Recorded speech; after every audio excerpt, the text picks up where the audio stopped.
Boa noite, irmãos. Nós vamos começar o nosso culto. Eu peço a você que feche os seus olhos. Nós vamos orar ao Senhor neste momento, pedindo a Ele que nos abençoe, nos direcione neste culto para a edificação da nossa alma. Ele conhece todas as nossas necessidades e as atende segundo o seu querer. Hoje nós viemos aqui e com certeza seremos trabalhados pelo Senhor e seremos ouvidos por Ele também. Passe alguns momentos em oração silenciosa e na sequência eu os conduzirei numa oração. Oremos.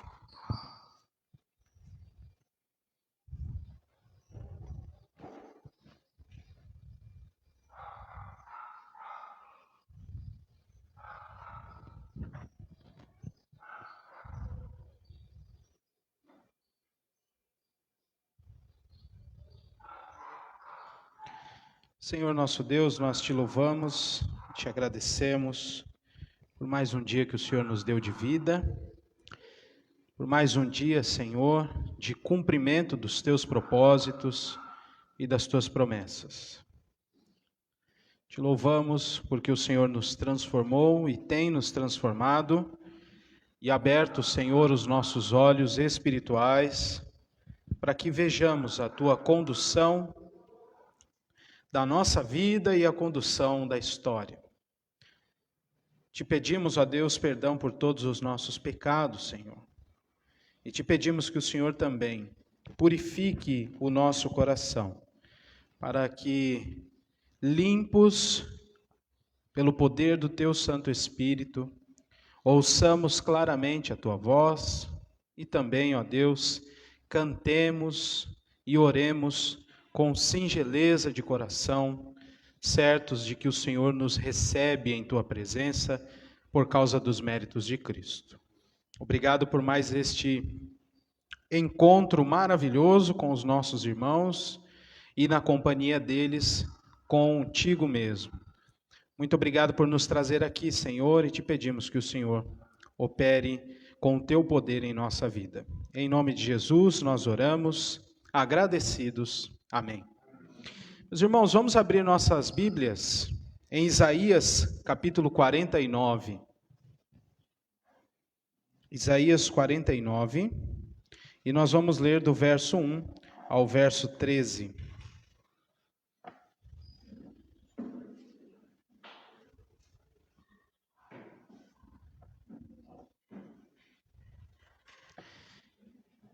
Livro do profeta Isaías, capítulo 49, do verso 1 ao verso 13, assim nos diz a palavra do nosso Deus. Ouvi-me, terras do mar, e vós, povos de longe, escutai. O Senhor me chamou desde o meu nascimento, desde o ventre de minha mãe, fez menção do meu nome. Fez a minha boca como uma espada aguda, na sombra da sua mão me escondeu. Fez-me como uma flecha polida, e me guardou na sua aljava, e me disse: Tu és o meu servo, és Israel, por quem hei de ser glorificado. Eu mesmo disse: Debalde tenho trabalhado, inútil e vãmente, gastei as minhas forças. Todavia, o meu direito está perante o Senhor, a minha recompensa perante o meu Deus. Mas agora, diz o Senhor, que me formou desde o ventre para ser seu servo, para que torne a trazer Jacó e para redimir Israel, a ele, porque eu sou glorificado perante o Senhor, e o meu Deus é a minha força. Sim, diz ele. Pouco é o seres meu servo, para restaurares as tribos de Jacó e tornares a trazer os remanescentes de Israel. Também te dei como luz para os gentios, para seres a minha salvação até a extremidade da terra. Assim diz o Senhor, o Redentor e Santo de Israel: ao que é desprezado, ao aborrecido das nações, ao servo dos tiranos. Os reis o verão, e os príncipes se levantarão. E eles te adorarão por amor do Senhor, que é fiel, e do Santo de Israel, que te escolheu. Diz ainda o Senhor: no tempo aceitável, eu te ouvi e te socorri no dia da salvação. Guardar-te-ei e te farei mediador da aliança do povo, para restaurares a terra e lhe repartires as herdades assoladas. Para dizeres aos presos: saí, e aos que estão em trevas: aparecei. Eles pastarão nos caminhos e em todos os altos desnudos terão o seu pasto.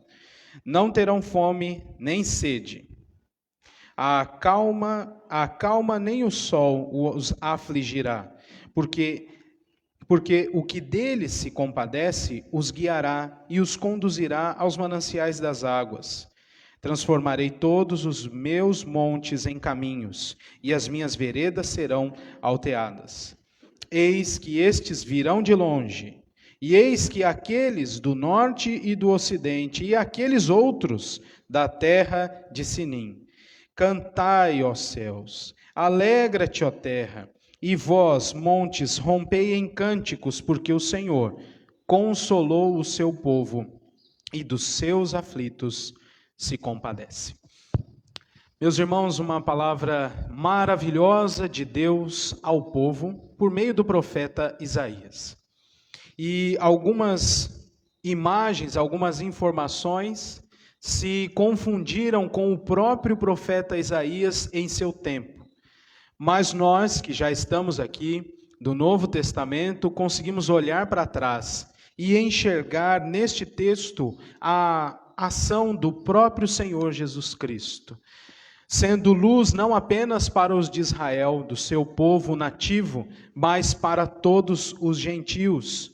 Ele que é o nosso Redentor, Ele que é o nosso Consolador, o Santo de Israel, o Salvador.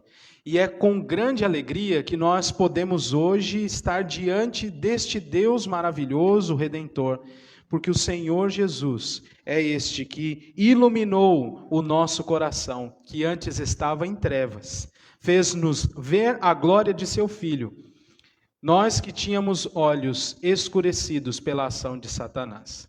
E este momento deve ser um momento muito especial para nós, de adoração a este Deus, que nos redimiu e que nos conserva perto de si. Nós vamos orar ao Senhor, adorando neste momento, e eu convido a nossa irmã Fábio que nos dirija nesta oração. E você, por favor, venha ao microfone, faça todo aquele processo. Liga, depois desliga. Vamos orar, irmãos.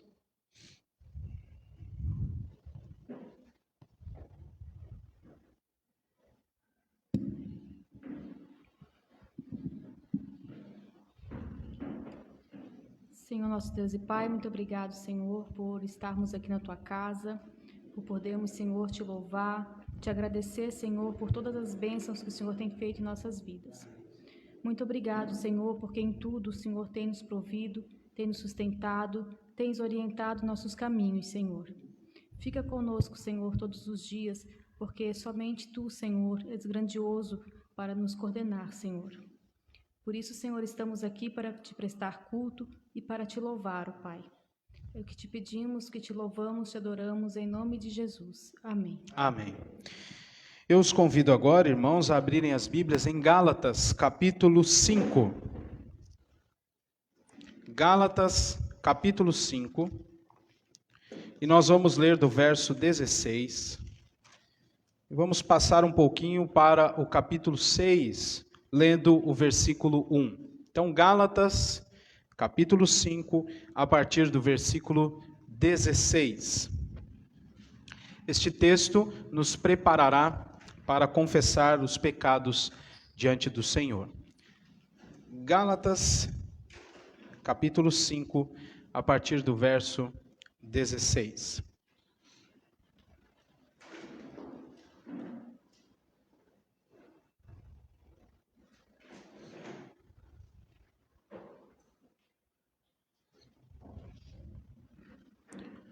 Vamos ler a palavra do nosso Deus, que nos diz assim: Digo, porém, andai no Espírito, e jamais satisfareis a concupiscência da carne. Porque a carne milita contra o Espírito e o Espírito contra a carne, porque são opostos entre si, para que não façais o que, porventura, seja do vosso querer. Mas se sois guiados pelo Espírito, não estáis sob a lei. Ora, as obras da carne são conhecidas e são prostituição, impureza, lascívia, idolatria, feitiçarias, inimizades, porfias, ciúmes, iras, discórdias, dissensões, facções, invejas, bebedices, glutonarias e coisas semelhantes a estas, a respeito das quais eu vos declaro, como já outrora vos preveni, que não herdarão o reino de Deus os que tais coisas praticam. Mas o fruto do Espírito é amor, alegria, paz, longanimidade, benignidade, bondade, fidelidade, mansidão, domínio próprio. Contra estas coisas não há lei. E os que são de Cristo crucificaram a carne com as suas paixões e concupiscências. Se vivemos no Espírito, andemos também no Espírito. Não nos deixemos possuir de vanglória, provocando uns aos outros, tendo inveja uns dos outros. Irmãos, se alguém for surpreendido em alguma falta, vós, que sois espirituais, corrigi-o com espírito de brandura, e guarda-te para que não sejas também tentado. Meus irmãos, a nossa vida neste estado, mesmo após termos sido transformados pela palavra de Deus, passamos por um processo contínuo de transformação, o nosso processo de santificação. Ainda não estamos prontos, apesar de muitas vezes desejar estar prontos por causa de pecados recorrentes. Mas nós temos a certeza de que pela ação do Espírito Santo, nós somos transformados e renovados à imagem de Cristo Jesus. O que não pode acontecer é que em nossa vida passemos desapercebidos, ou até mesmo com a nossa consciência cauterizada do fato de que todos nós somos pecadores diante do Senhor, mas que Ele, em Cristo Jesus, nos perdoa e nos faz abandonar obras da carne e fazendo-nos praticar estes aspectos que compõem o fruto do Espírito. Esta é uma grande maravilha, poder saber destas coisas, mas também traz sobre nós uma grande responsabilidade de confessar continuamente nossos pecados e viver em novidade de vida pelo poder do Espírito Santo. Então, neste momento, eu convido você a orar ao Senhor, confessar seus pecados diante do Senhor, expor diante dele aquilo que o próprio Espírito Santo já lhe acusou durante esta semana, durante o dia de hoje. Faça isso numa oração silenciosa, pedindo perdão, crendo que o Senhor pode nos perdoar. Na sequência, nós seremos dirigidos numa oração de confissão de pecados pelo nosso irmão diácono Tiago Javarotti. Vamos orar ao Senhor neste momento.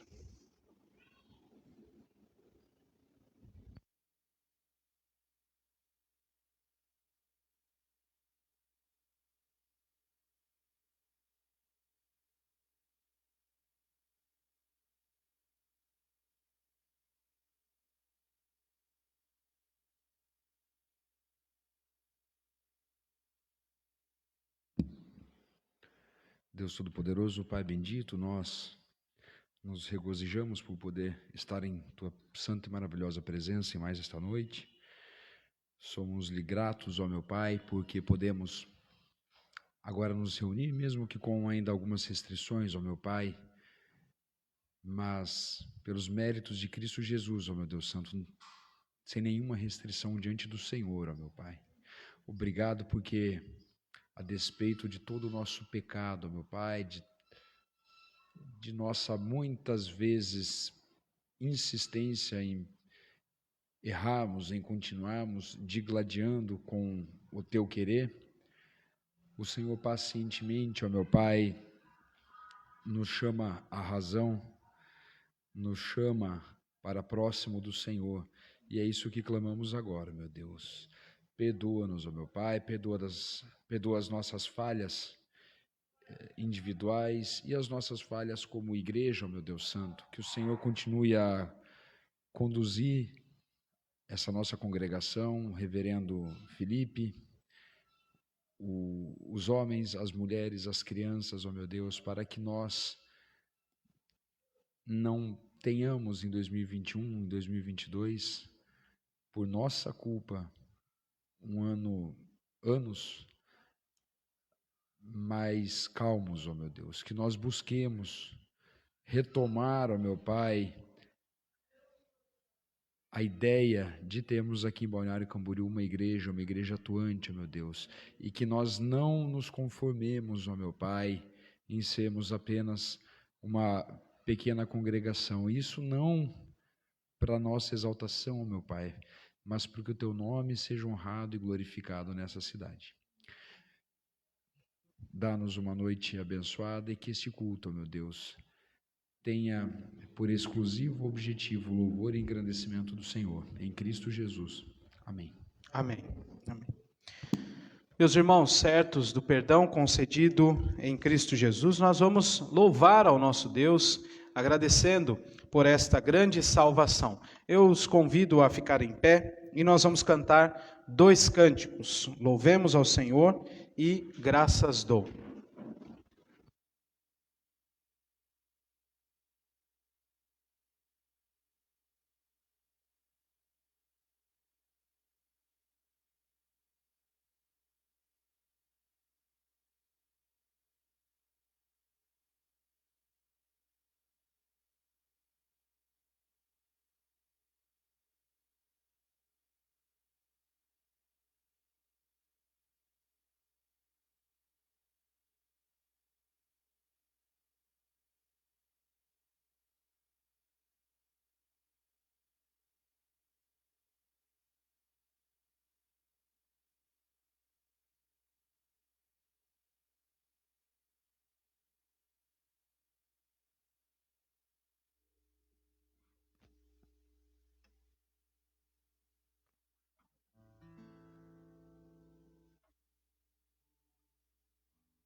Vamos cantar?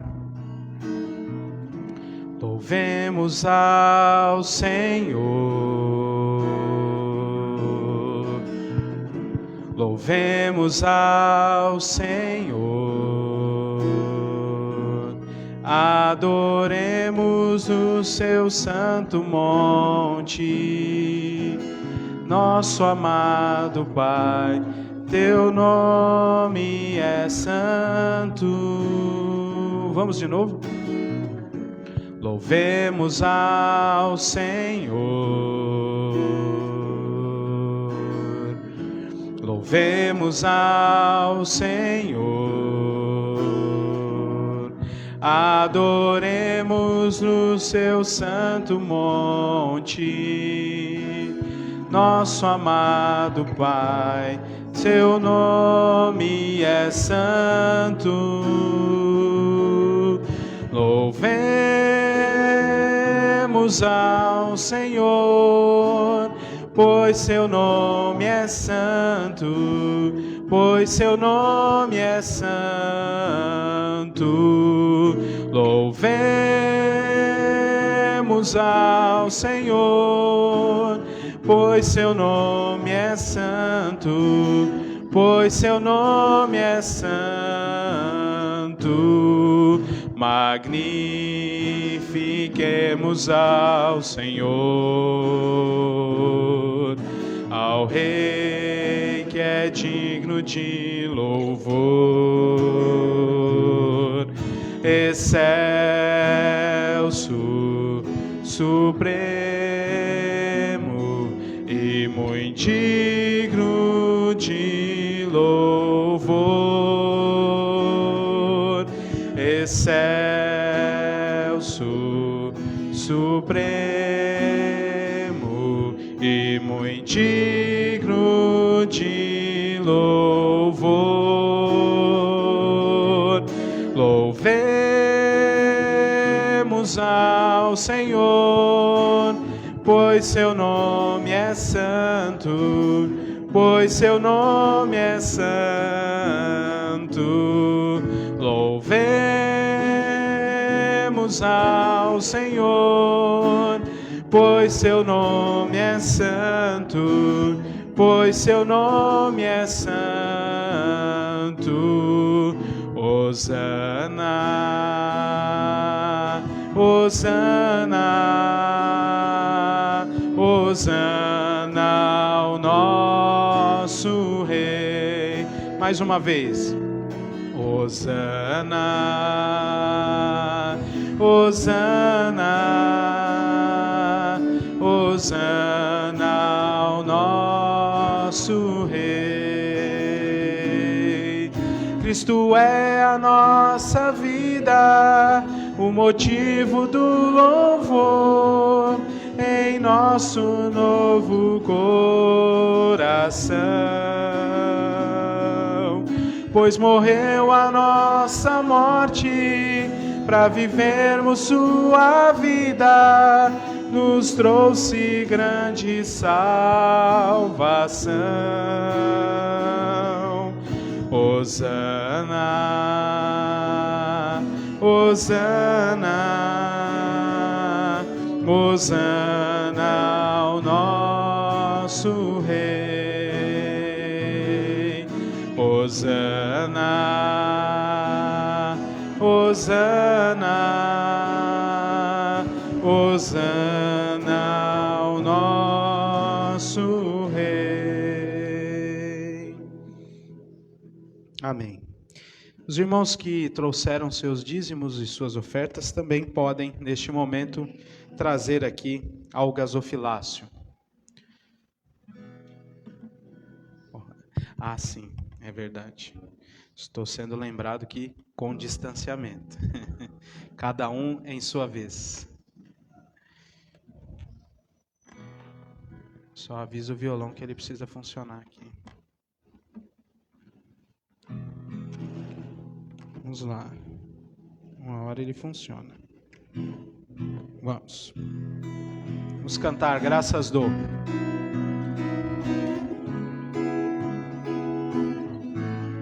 Vamos cantar? Aqui diante de ti, eu tenho tanto para te agradecer. Graças dou, graças dou, o que me deste, Senhor, por tantas bênçãos que eu não posso ver. Graças dou, graças dou, com meu coração e o meu louvor, com as mãos aos céus, louva-te, Senhor. Graças dou, sempre a ti eu graças dou. Graças dou, sempre a ti eu graças dou. Graças dou.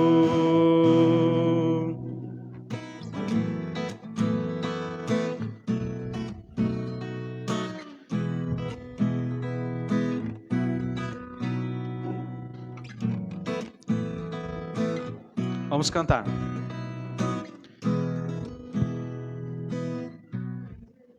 Obrigado.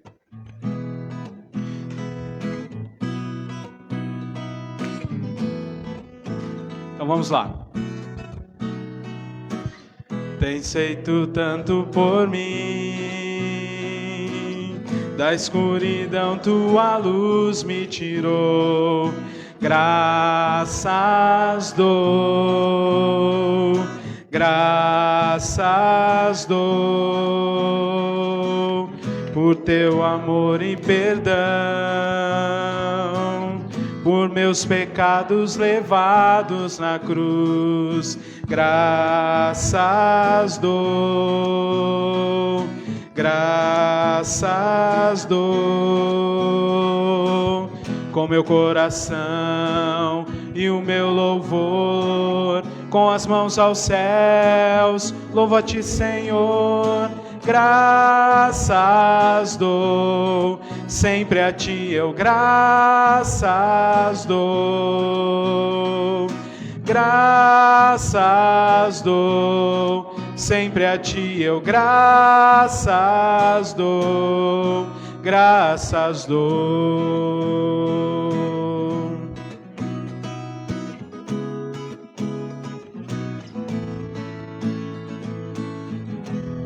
Amém. Nós vamos orar mais uma vez. Eu convido o nosso irmão Diácono Wilson, que nos dirija numa oração de gratidão ao Senhor. Vamos orar.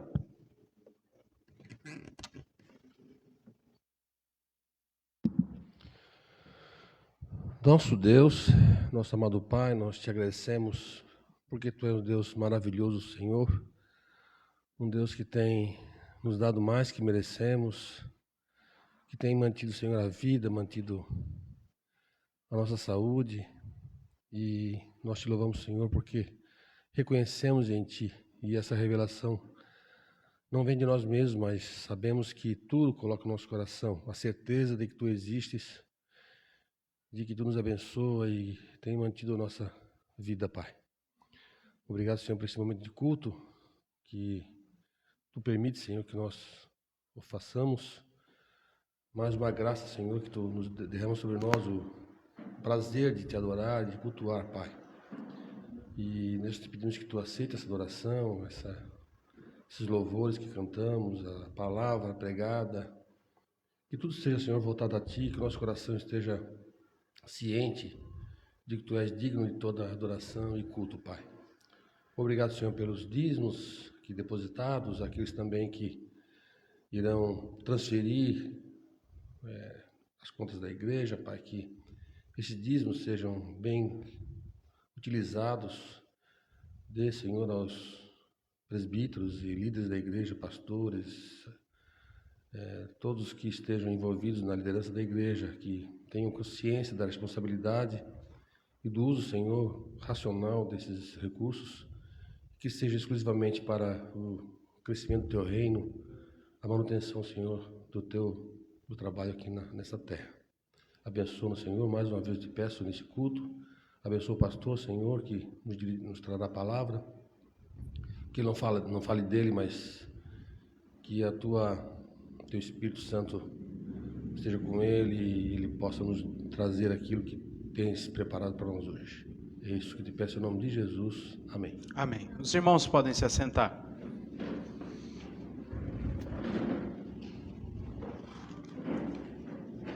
Os irmãos, para o nosso momento de edificação nesta noite, eu os convido a abrir a Bíblia em João capítulo 11.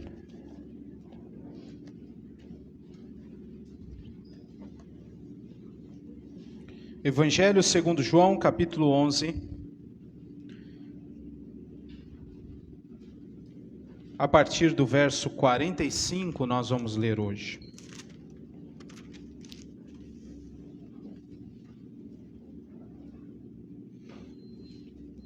Vamos seguir com a nossa leitura até o verso 54.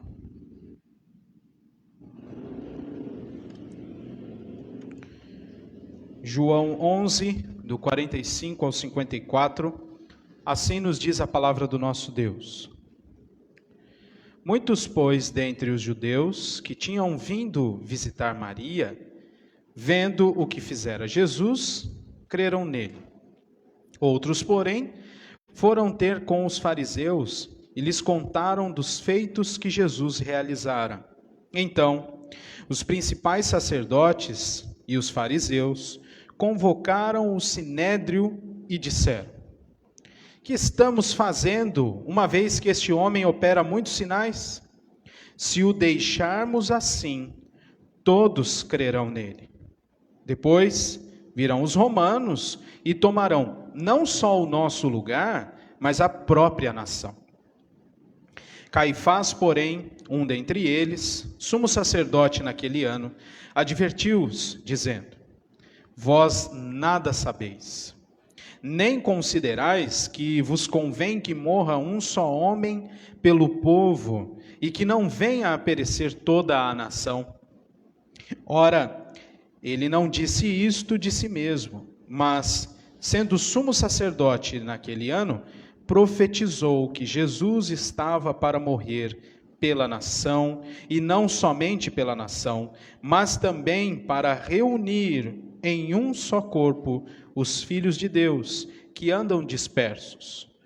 Desde aquele dia, resolveram matá-lo, de sorte que Jesus já não andava publicamente entre os judeus, mas retirou-se para uma região vizinha ao deserto, para uma cidade chamada Efraim, e ali permaneceu com os discípulos. Vamos orar ao Senhor neste momento, vamos buscar ao Senhor outra vez.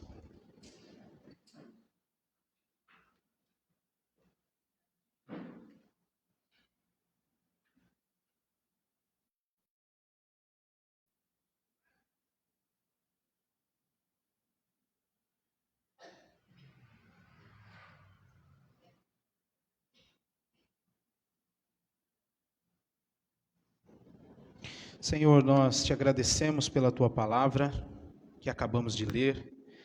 O Senhor falou conosco.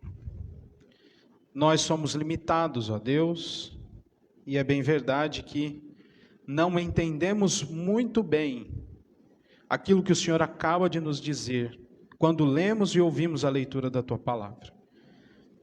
Mas cremos no poder do teu Santo Espírito, que faz, ó Deus, com que estas meras letras tornem-se em poder para transformação e para nossa salvação. Então, submissos à tua boa vontade, te pedimos que o Senhor nos ensine neste momento e que torne claro aquilo que acabamos de ouvir o Senhor dizer, para que a nossa vida seja transformada, ó Deus. Foi por isso que o Senhor nos trouxe aqui. Muito obrigado por este momento, pois livre de preocupações e com liberdade que o Senhor nos assiste neste país, estamos diante da tua santa palavra. Ávidos, ó Deus, por ouvir e entender a tua vontade para a nossa vida e para a tua igreja. Então ajuda-nos, nós te pedimos em nome de Jesus. Amém. Meus irmãos, vocês observaram, e para todos aqueles que já estão seguindo conosco na série de mensagens em João, notaram que nós voltamos 2 versículos, né? Nós terminamos a exposição da semana passada no versículo 46. E hoje eu comecei lendo daqui por causa da unidade de todo este capítulo e, em especial, da unidade de ideia deste trecho que nós acabamos de ler. Você observou na sua leitura que toda a questão está sendo relacionada aos eventos do início do capítulo 11, quando Jesus chama Lázaro de dentro da sepultura.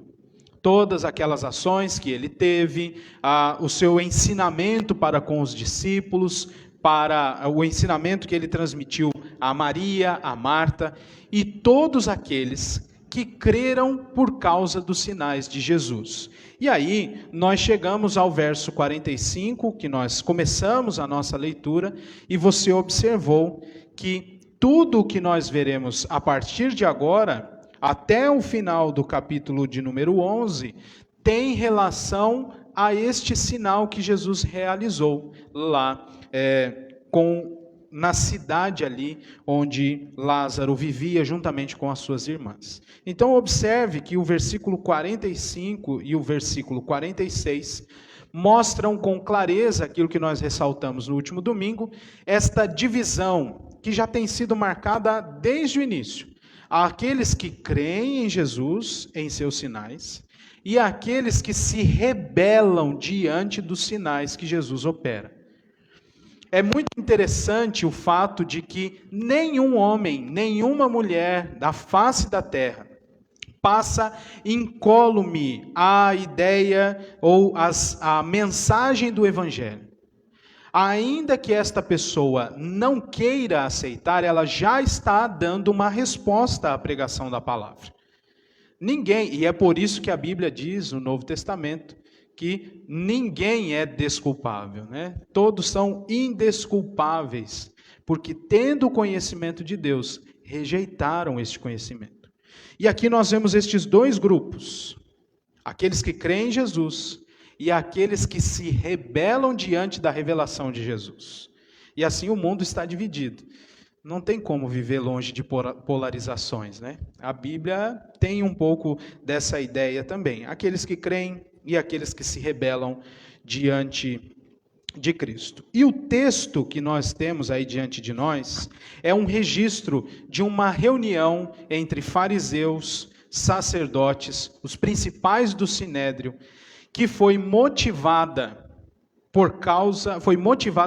pela ressurreição de Lázaro e realizada alguns dias antes da Páscoa, a última Páscoa. Se você der uma olhadinha aí no capítulo de número 12, verso 1, você vai ver um registro do apóstolo João dizendo que 6 dias antes da Páscoa foi Jesus para Betânia, onde estava Lázaro, a quem ele ressuscitara. E ali começa todo o processual de Cristo, a entrada em Jerusalém e depois a sua crucificação. Então, meus queridos irmãos, todos nós que já estamos na sequência, se você não pegou toda a sequência, está tudo lá nas nossas mídias sociais, lá, YouTube, Facebook, você pode procurar para pegar toda a sequência.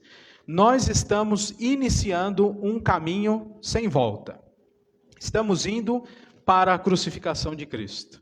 Estamos indo para o final da história, a partir de agora. Então, este é o último trecho de transição, do capítulo 11 e capítulo 12. E então entraremos em Jerusalém. E de lá não sairemos até que o Senhor Jesus ressuscite. Então, fique aí já atento e não perca as nossas exposições. Veja, meus irmãos, que esta reunião, nós temos o registro de uma reunião, e ela foi motivada pela ressurreição de Lázaro.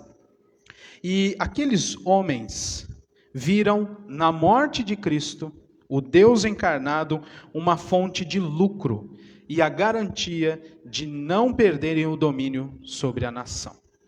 O que nós vamos ver hoje é que Cristo é o Salvador dos filhos de Deus, ainda que os homens se rebelem contra esta verdade. Somente Cristo é o Salvador dos filhos de Deus. E duas coisas saltam aos nossos olhos neste texto, e a primeira delas é que os homens não podem produzir a redenção que almejam. Ninguém.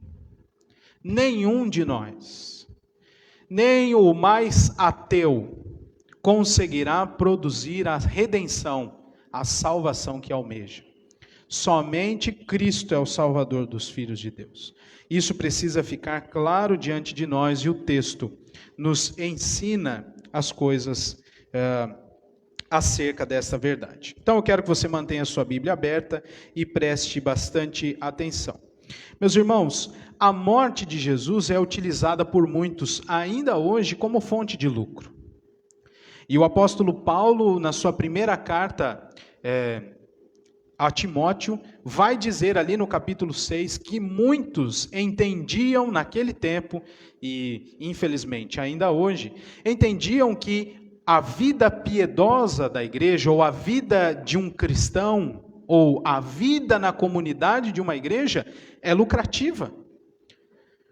E Paulo fala, de fato, grande fonte de lucro é a piedade com o contentamento, mas não é um lucro advindo de mercadejar a palavra de Deus, de fazer negócio com o Evangelho. Mas ainda hoje há pessoas que buscam lucro baseados na morte de Jesus Cristo. E o que o texto nos ensina é que o fato de Cristo morrer em nosso lugar e salvar o seu povo é muito mais valioso do que ouro ou prata. A redenção que nós alcançamos, as bênçãos que o povo de Deus tem acesso, são infinitamente mais valiosas, mais desejáveis do que qualquer outra coisa criada por Deus. E isso precisa estar bem cravado em nosso coração, para que nós, como estes homens, fariseus e escribas, e tantos outros que aí estão, ainda que conduzindo igrejas, para que nós não caiamos na tentação de extrair lucro para a nossa vida individualmente, baseado na morte de Cristo, não sendo apenas aquela lucratividade espiritual.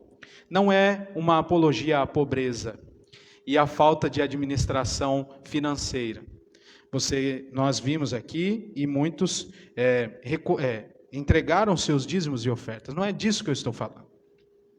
Mas é aquela motivação de manter um padrão, um status amparado na obra de Cristo. A parte da verdade libertadora do Evangelho e da transformação de vida que ela nos propõe. A partir do verso 45, em especial do verso 47, nós veremos então esta ideia de que apenas Cristo é o Salvador dos filhos de Deus e que os homens não podem produzir a redenção que almejam. Observe aí, a partir do verso 47. Então, porque muitas pessoas creram no sinal que Jesus realizou, ressuscitando Lázaro, outros foram falar aos fariseus, olha, ele fez mais um sinal, ele marcou mais um ponto. Tem muita gente crendo em Jesus. E aí aqueles homens, principais sacerdotes e fariseus, convocaram o sinédrio. E convocando o sinédrio, eles levantam esta questão, versículos 47 e 48. Que estamos fazendo, uma vez que este homem opera muitos sinais? Se o deixarmos assim, todos crerão nele. E eles já sabiam. Veja aqui a dureza do coração destes homens. Por mais que eles vissem os sinais apontando para a messianidade de Cristo, isto é, ele era o Messias prometido no Antigo Testamento e que chegou. Aqueles homens que tinham um conhecimento profundo da lei de Deus no Antigo Testamento sabiam, mesmo que em linhas bem delineadas, apenas que uma silhueta dele, mas eles sabiam que Jesus era o Messias de Deus. Era muito parecido para ser outra pessoa. E o testemunho das multidões apontavam para isso, para este fato: Jesus é o Filho de Deus, o Messias de Deus. Mas eles, mesmo sabendo, dizem o seguinte no versículo 48, se o deixarmos assim, crerão nele. E se eles crerem em Jesus, os romanos tomarão não só o nosso lugar, mas a própria nação. O interessante, meus irmãos, é notar como a obra de Cristo revela os desígnios mais profundos do coração humano.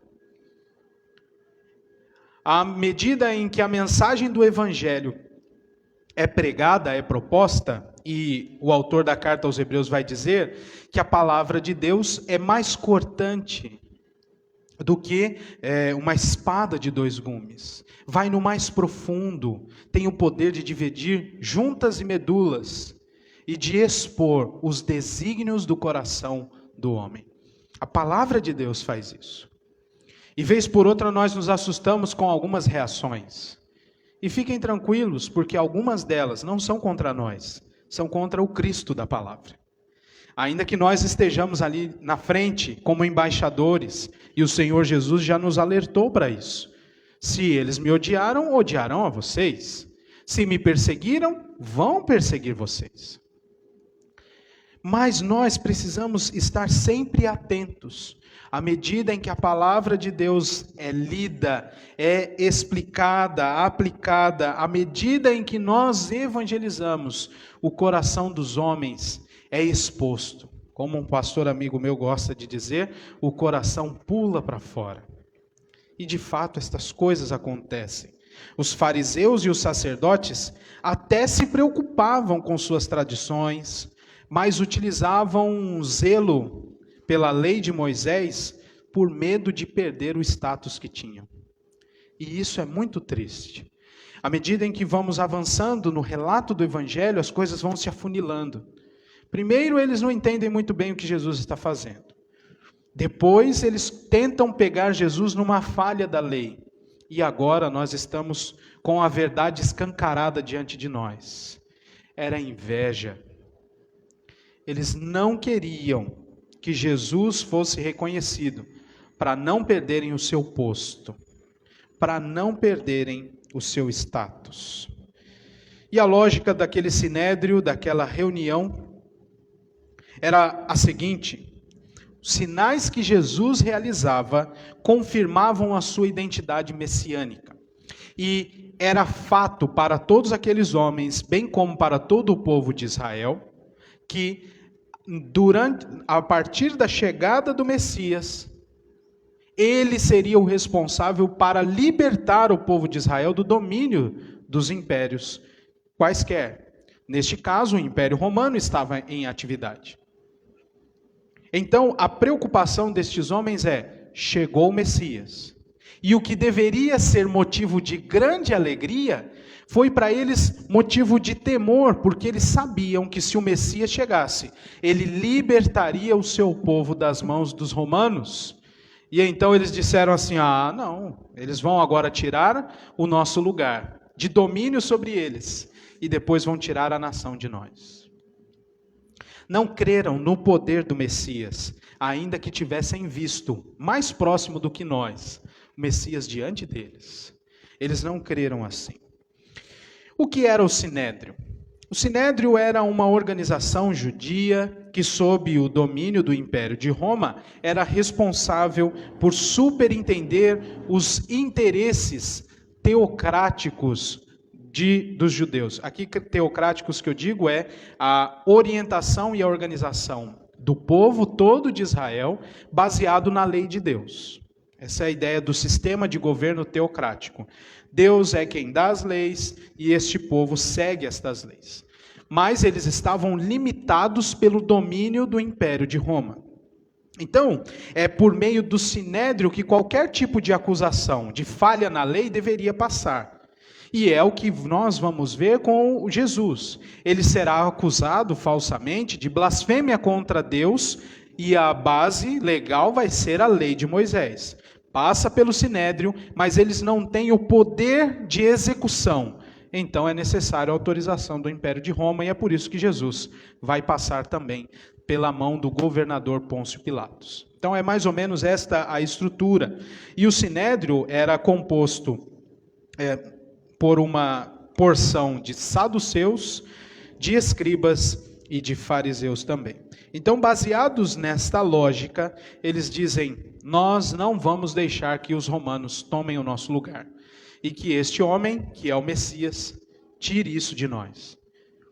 Por isso é que eu disse agora há pouco, que a obra de Cristo revela os desígnios do nosso coração. Veja só a lógica destes homens, se em muito não se parece com a nossa muitas vezes. Quando vivemos diante de Deus em submissão ao Senhor Jesus Cristo, e muitas vezes os nossos interesses sobrepõem a condução de Deus para a nossa vida. Não quer dizer que nós tenhamos poder de mitigar a vontade de Deus. Isso é engano do nosso coração. Nós nunca poderemos fazer isso.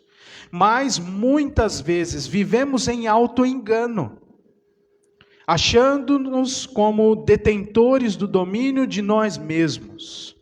Ainda que tenha a figura do Redentor diante de nós, nós não queremos nos submeter ao seu domínio, ao seu controle, porque não queremos perder aquilo que temos.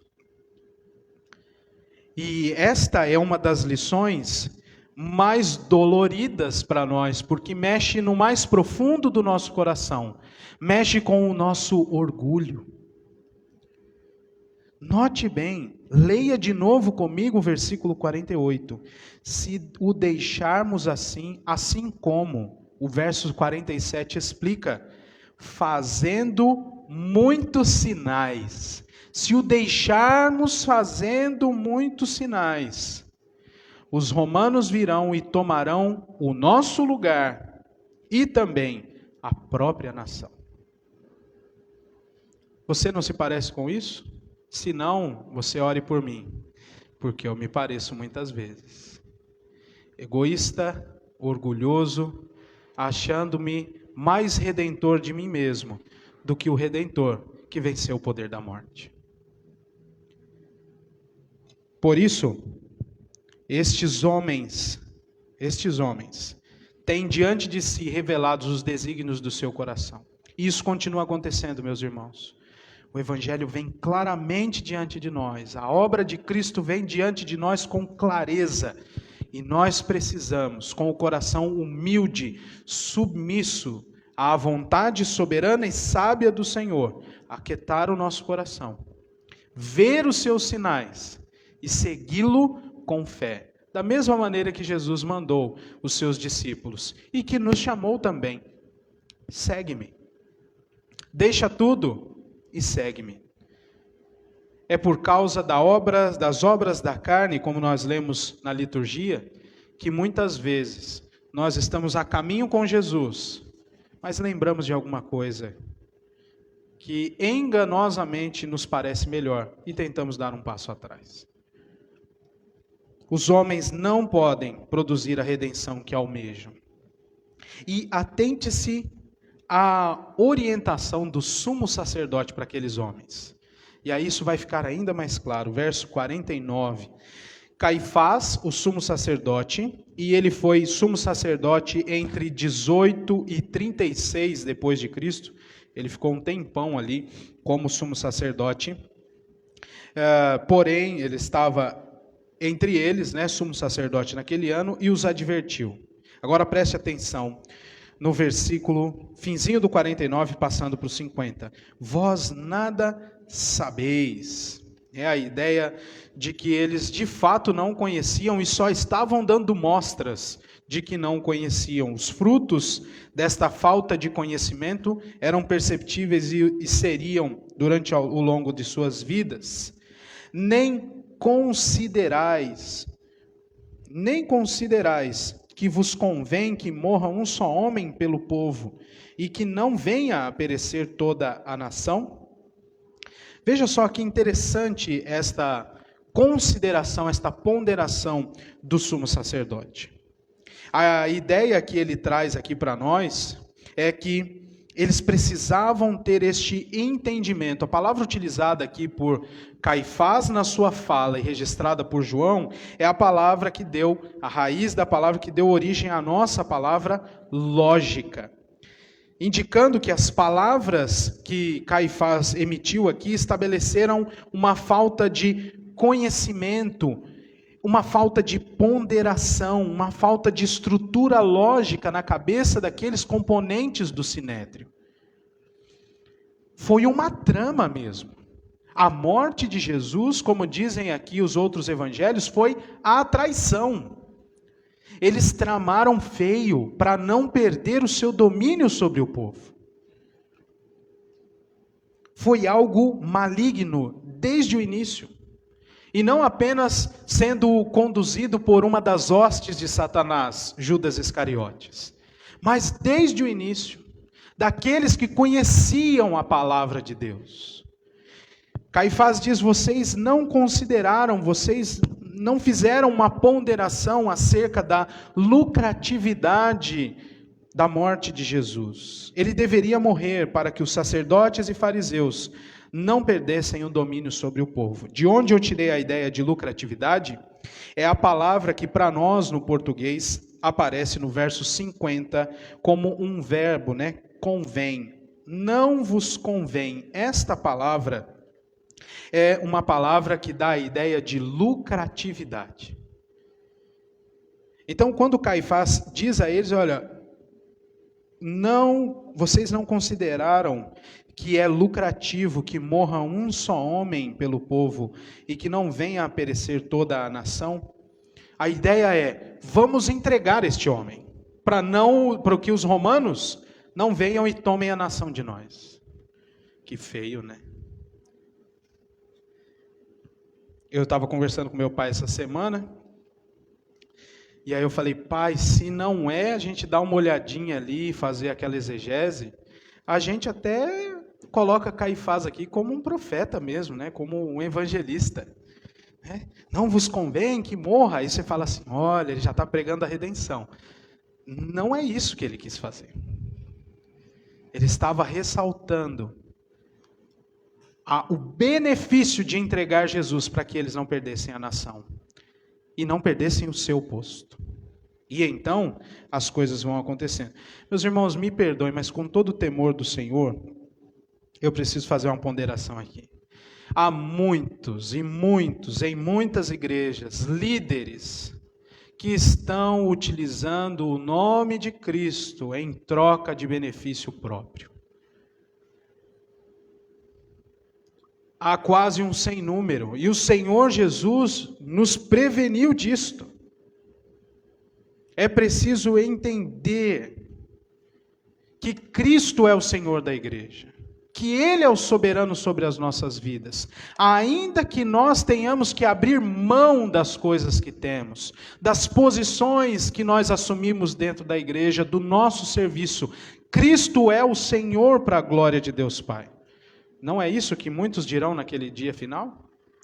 Todo olho verá, toda língua confessará que Jesus Cristo é o Senhor para a glória de Deus Pai. Em algum momento o apóstolo Paulo até vai dizer, convém, repetindo as palavras do próprio João Batista, convém que ele cresça e que eu diminua. E é assim que nós também devemos seguir na vida do Evangelho.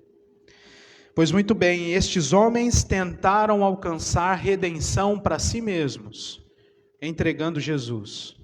Qual era a necessidade de redenção que eles tinham? Não perder as coisas, o domínio sobre o povo.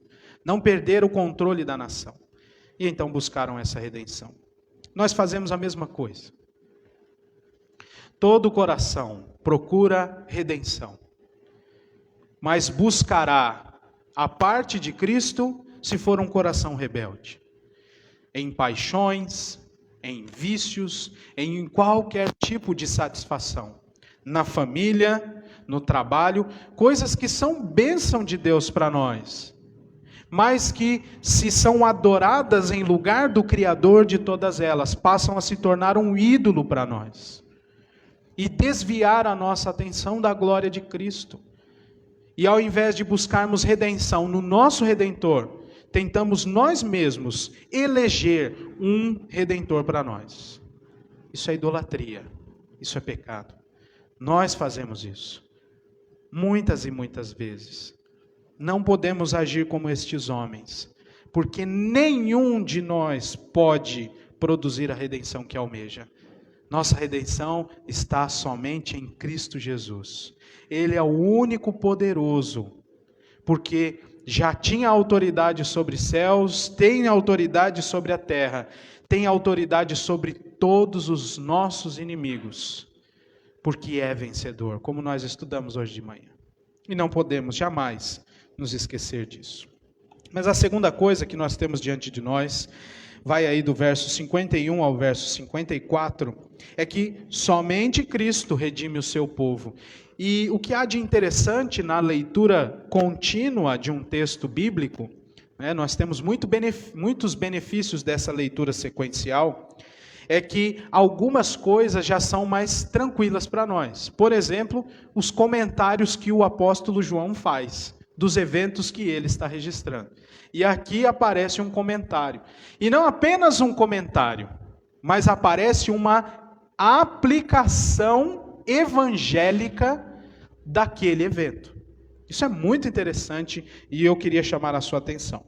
Veja só, o verso 51 e 52 é uma aplicação do apóstolo João de tudo isso que a gente já viu até aqui. Ele diz: ora, ele, o Caifás, não disse isto de si mesmo, mas, sendo sumo sacerdote naquele ano, profetizou que Jesus estava para morrer pela nação. E não somente pela nação, mas também para reunir em um só corpo os filhos de Deus que andam dispersos. O apóstolo João faz exatamente a aplicação evangélica que nós precisávamos que o Caifás fizesse.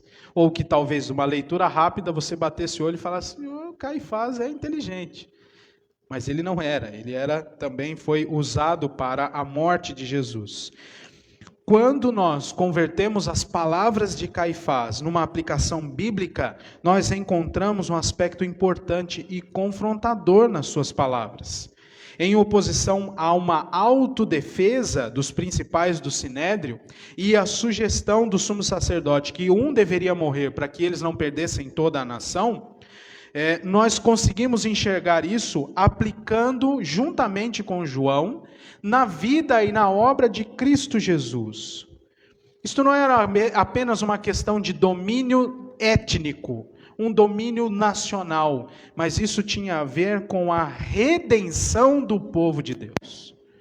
A morte de Cristo ultrapassa os limites da nação. Nós lemos na nossa liturgia a profecia por meio de Isaías. Pessoas de todas as nações seriam congregadas neste povo, no povo de Deus, sobre o qual Deus colocou o seu nome e disse desde os tempos mais antigos: sejam santos, porque eu sou santo. Separado das outras nações. E então, o apóstolo João faz esta aplicação bendita, maravilhosa. A morte de Cristo não é lucrativa. Ao contrário dos que afirmavam aquilo no Sinédrio, a morte de Jesus produz salvação e reunião dos filhos de Deus ao seu Pai. É muito mais elevado, irmãos. Muito mais sublime e superior à obra de Cristo pelo seu povo. Não há outra pessoa que pode e que possa ainda realizar o que Cristo realizou. Entregar a sua própria vida em favor de muitas pessoas. Pessoas que ele não teve contato direto na sua obra terrena, mas que por ser Deus conhecia antes da fundação do mundo.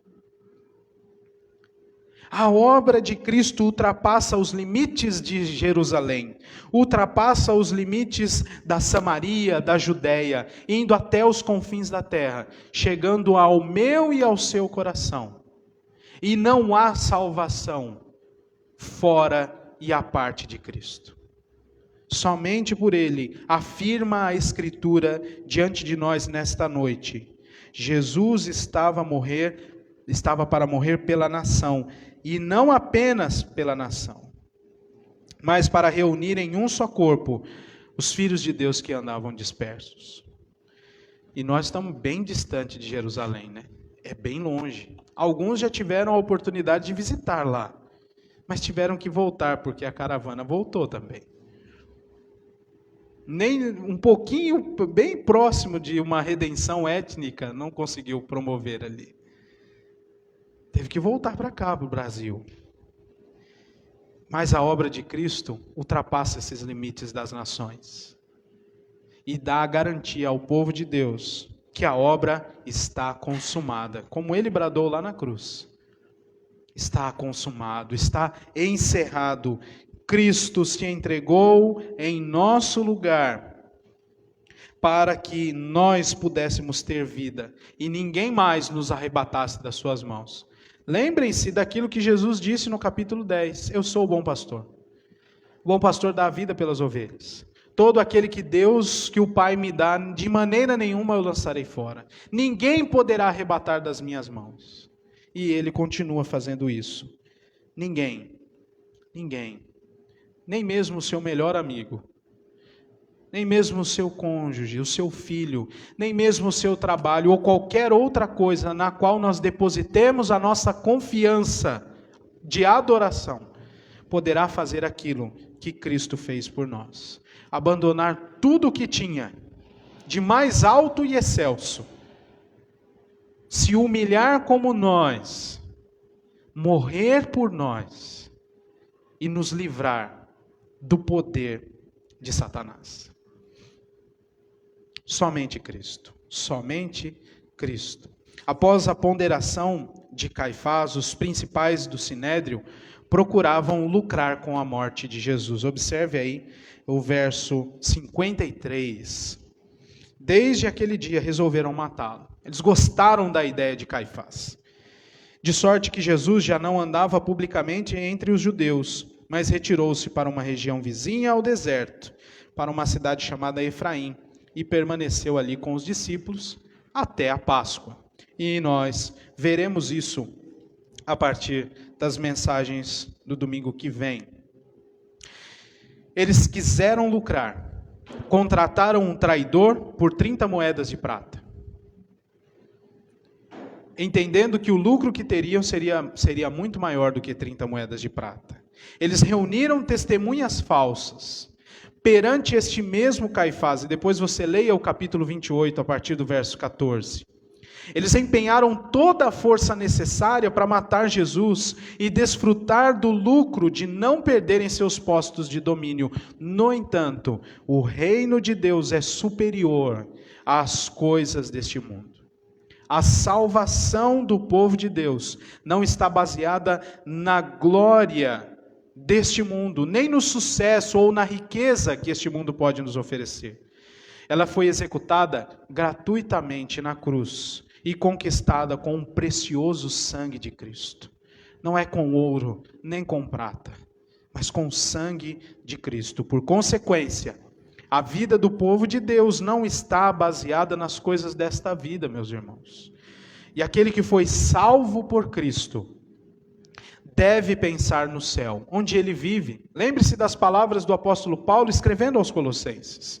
E enriquecer-se espiritualmente, entesourando a sua riqueza no céu, onde a traça nem o ferrugem corroem, nem o ladrão pode tomar de nós. Somente Cristo é o nosso Salvador. Somente Cristo é o nosso tesouro. Somente Cristo é a nossa glória. Eu queria que você abrisse comigo a sua Bíblia em Jeremias capítulo 9.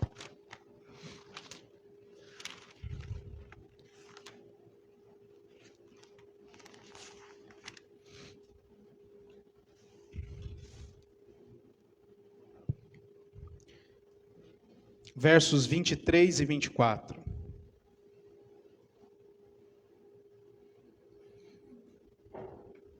Assim diz o Senhor: não se glorie o sábio na sua sabedoria, nem o forte na sua força, nem o rico nas suas riquezas. Mas o que se gloriar, glorie-se nisto, em me conhecer e saber que eu sou o Senhor, e faço misericórdia, juízo e justiça na terra, porque destas coisas me agrado, diz o Senhor. Corre comigo lá na primeira carta de Paulo aos Coríntios, capítulo 1.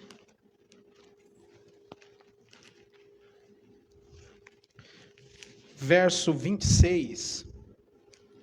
1 aos Coríntios 1, 26. Irmãos, reparai, pois, na vossa vocação, visto que não foram chamados muitos sábios segundo a carne, nem muitos poderosos, nem muitos de nobre nascimento. Pelo contrário, Deus escolheu as coisas loucas do mundo para envergonhar os sábios, e escolheu as coisas fracas do mundo para envergonhar as fortes. E Deus escolheu as coisas humildes do mundo, e as desprezadas, e aquelas que não são, para reduzir a nada as que são, a fim de que ninguém se vanglorie na presença de Deus. Mas vós sois dele, em Cristo Jesus, o qual se nos tornou da parte de Deus sabedoria e justiça e santificação e redenção, para que, como está escrito, aquele que se gloria, glorie-se no Senhor. Cristo é a nossa glória. E eu quero encerrar trazendo aqui algumas aplicações. A morte de Cristo, a primeira coisa, é eficaz para conceder vida ao seu povo. Somente em Cristo é possível ser liberto da morte pela culpa dos pecados. Ele é a nossa propiciação. É isso que o apóstolo João nos ensina na primeira carta, no capítulo de número 2. E o que é propiciação? É aquele ato de aplacar a ira de Deus sobre os nossos pecados, de modo a ser satisfeita a sua santidade e a sua justiça. Isto é a propiciação.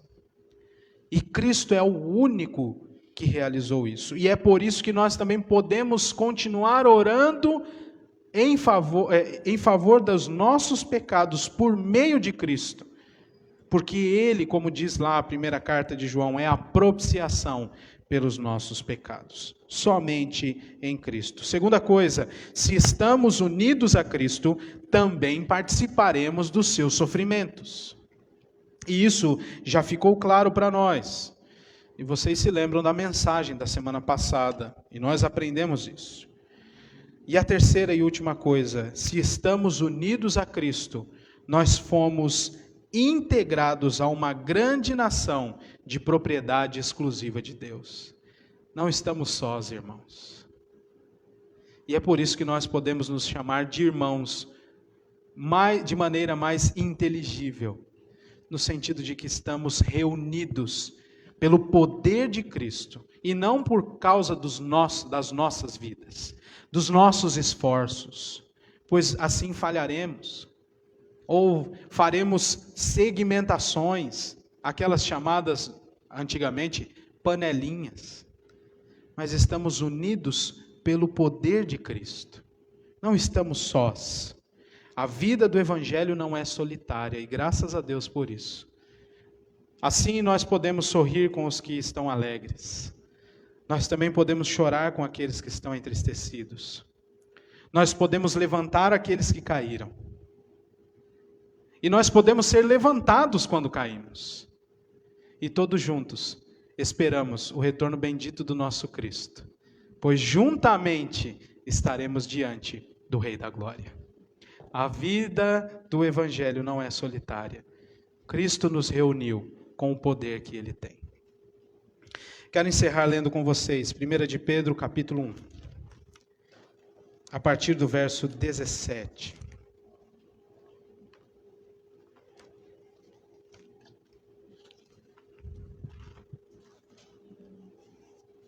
Primeira carta de Pedro, capítulo 1, a partir do verso 17. E eu encerro com estas palavras de exortação do apóstolo Pedro. Ora, se invocais como Pai, aquele que sem acepção de pessoas, julga segundo as obras de cada um, portai-vos com temor durante o tempo da vossa peregrinação, sabendo que não foi mediante coisas corruptíveis, como prata ou ouro, que fostes resgatados do vosso fútil procedimento, que vossos pais vos legaram, mas pelo precioso sangue, como de cordeiro sem defeito e sem mácula, o sangue de Cristo, conhecido com efeito antes da fundação do mundo, porém manifestado no fim dos tempos, por amor de vós, que por meio dele tendes fé em Deus, o qual o ressuscitou dentre os mortos e lhe deu glória, de sorte que a vossa fé e esperança estejam em Deus. E nós devemos dar muitas graças ao nosso Redentor e louvá-lo durante toda a nossa vida, porque Ele satisfaz o nosso anseio por redenção. E Ele concluiu esta obra de redenção com poder e muita glória. Que Deus nos abençoe, meus irmãos. Nós vamos orar neste momento.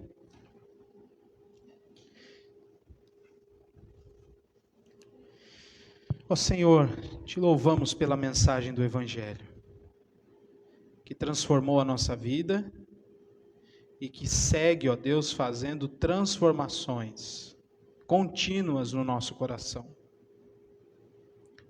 te agradecemos porque o Senhor, por causa da tua fidelidade, decidiu nos amar, decidiu nos estender a tua mão graciosa e decidiu nos redimir, nos tirar do império das trevas. Te louvamos por isso e te pedimos que pela ação do teu Santo Espírito, o Senhor nos dê cada vez mais clareza da obra do nosso bendito Cristo e que sejamos sempre gratos e também falemos deste evangelho poderoso que tira pessoas do inferno, tira pessoas do império das trevas, tira pessoas da solidão e as transporta para um reino eterno e glorioso, um reino que será vivido em comunidade e que já pode ser desfrutado, porque o nosso bendito Cristo morreu, ressuscitou, mas reina com poder e muita glória eternamente. Te louvamos por isso, orando em nome de Cristo. Amém.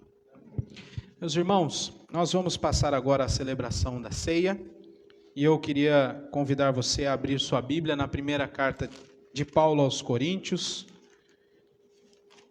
no capítulo de número 11, e o texto lançará luz sobre o sacramento que nós celebraremos agora.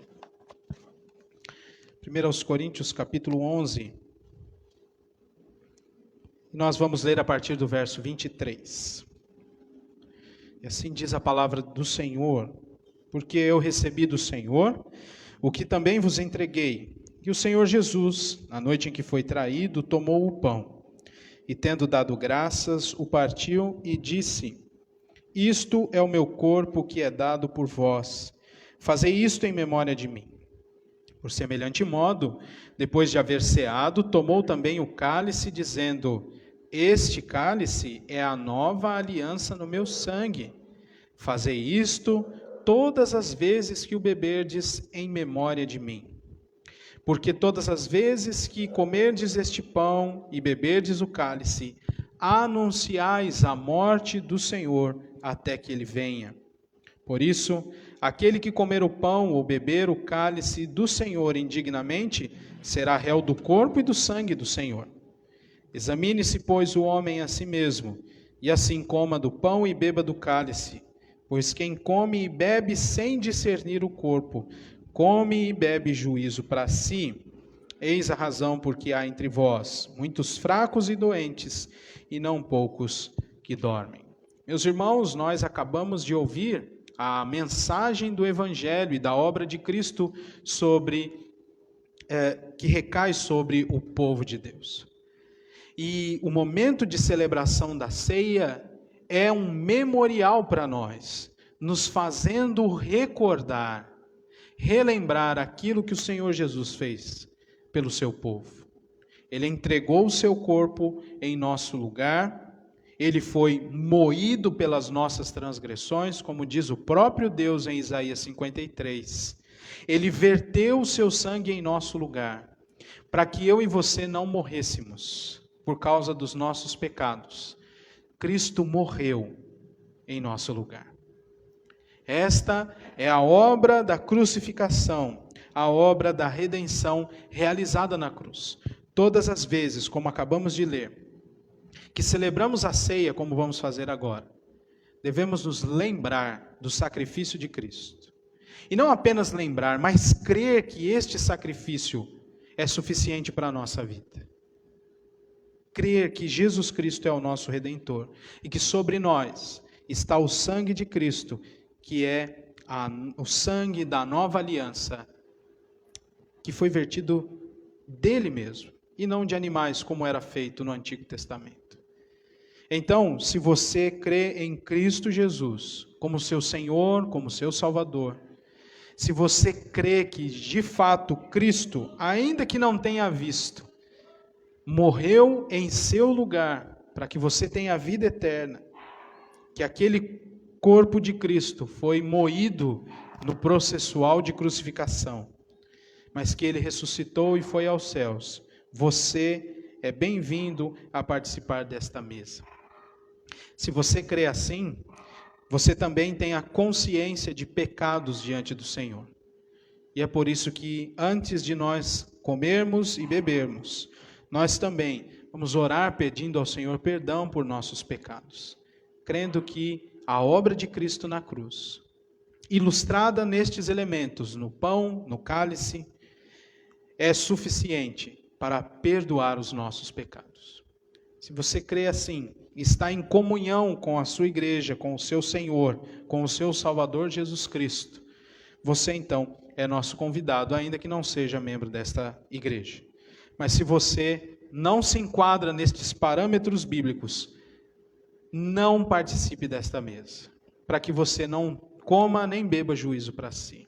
É a palavra de Deus que lança luz e entendimento sobre este sacramento que nós vamos celebrar agora. Então, eu convido neste momento aqueles que vão participar, que fiquem em pé nos seus lugares, nós vamos orar ao Senhor.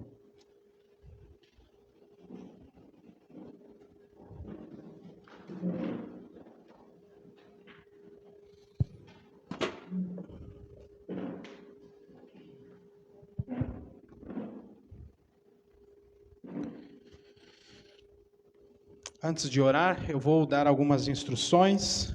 Nós temos usado este kit. É bom que você vire para tirar a tampa aqui, porque senão você vai perder o seu pão, tá bom? Então pegue e já vire para depois abrir. Ele está selado aqui.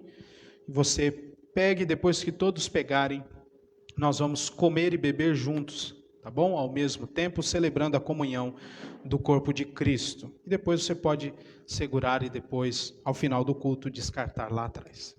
Combinado assim? Então tá bom. Vamos orar ao Senhor. Deus amado, te louvamos mais uma vez, porque o Senhor alimenta a nossa alma, nutre a nossa fé, pela palavra e pelos meios de graça que o Senhor concedeu a nós. Os sacramentos, a oração. E por meio desta oração, te pedimos que o Senhor perdoe os nossos pecados, todos aqueles atos, ó Deus, que praticamos em rebeldia ao nosso Senhor Jesus Cristo. Todos aqueles pensamentos e palavras que foram emitidos, ó Deus, como se Jesus Cristo não existisse. Tem misericórdia de nós, perdoa-nos, purifica-nos, e que possamos também, neste momento, relembrar o sacrifício eficaz de Cristo na cruz em nosso favor e nutrir a esperança de que Ele em breve voltará. Obrigado por esta mesa que vai, ó Deus, alimentar a nossa alma. Separamos estes elementos do seu uso comum e os consagramos, para que de fato eles deixem de ser apenas alimento material, mas sejam alimento espiritual para nós. Em nome de Jesus nós oramos, agradecidos. Amém. Aqueles que vão então participar, que já estão em pé, por favor, eu vou pedir para que, vez a vez aí, venham à frente e retirem o seu cálice e voltem ao lugar, então, ordenadamente, com o distanciamento necessário. A começar aqui do Marcos, por favor. Vamos então pegar os elementos e voltar para os nossos lugares.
Meus irmãos, todos nós já nos servimos.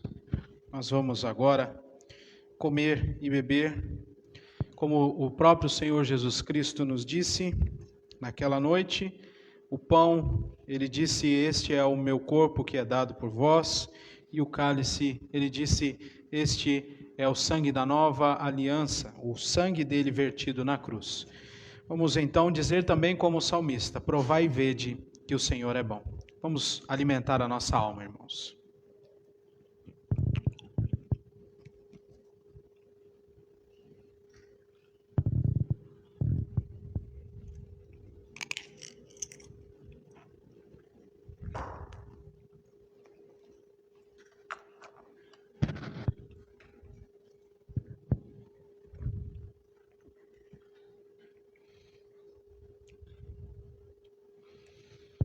Pai do céu, que alegria o Senhor nos dá de poder rememorar, crendo na presença espiritual de Cristo aqui, neste lugar, a sua obra redentora por nós. Te louvamos, ó Deus, porque o Senhor não nos deixa sós, está sempre conosco, e também o Senhor nos reúne ao teu corpo, que é a igreja. Estamos aqui reunidos, agradecidos ao Senhor pela redenção, pela reunião do teu povo neste lugar. E também, ó Deus, te louvamos, porque o Senhor nos salvou em Cristo Jesus.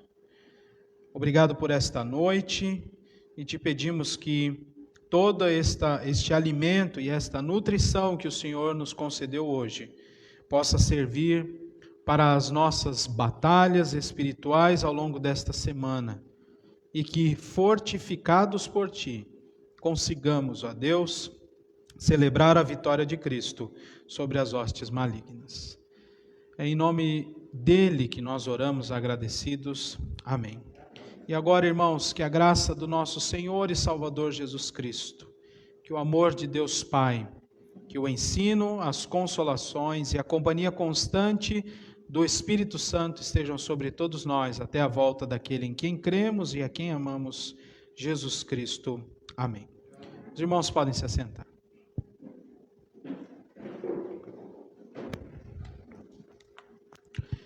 Irmãos, chegamos ao final do culto nesta noite, gratos ao Senhor por mais esta celebração, não apenas da ceia, mas a celebração da vitória de Cristo e da comunidade evangélica.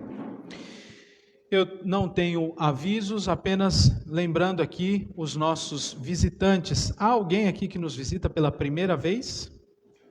Sim. Aqui. O teu nome qual é? Angélica. Angélica, você veio com a Silvana? É isso? E é daqui mesmo ou não? De Navegantes. Muito bem. Seja muito bem-vinda. Bom, volte outras vezes, quando quiser, quando puder. Há também uma igreja nossa lá em Navegantes. Fica o convite também para conhecer lá, tá bom? Deus abençoe. Aqui também, quem são vocês? Douglas e Rafael. Douglas, você não me é estranho, Douglas. Eu já te vi em algum lugar. Eu te vi em algum lugar. Muito bem. Eu acho que a gente fez um curso juntos. Você foi ao CTM em 2017? Sim. Estávamos lá. Muito bem. Lembrei do Douglas, olha só. Não lembro que eu almocei hoje, mas eu lembrei do Douglas. Está de viagem por aqui? É teu filho? Deus abençoe, viu? Muito bom vê-lo novamente. Deus abençoe também a tua estada por aqui. E seja muito bem-vindo, volte outras vezes, tá bom? Leve um abraço lá para... Você ainda está numa igreja lá, plantando a igreja lá? Já está plantada, não? É isso mesmo, tá certo. Deus abençoe o trabalho lá também. Muito bem. Há mais alguém que nos visita pela primeira vez? Não? Muito bem, aos nossos outros visitantes, as nossas queridas que estiveram hoje de manhã aqui conosco, mas já vieram outras vezes, sejam muito bem-vindos, né? E nós continuaremos com as nossas atividades. Lembrando que o estudo bíblico de quinta-feira às 8 horas será apenas transmitido e a escola bíblica dominical já com o nosso trabalho presencial aqui a partir de hoje. Foi bem interessante, um teste, não é? Mas eu acho que já tivemos uma resposta agradável. Voltaremos então no domingo que vem às 9 da manhã aqui com a nossa escola dominical e também faremos a transmissão e o culto às 18 horas.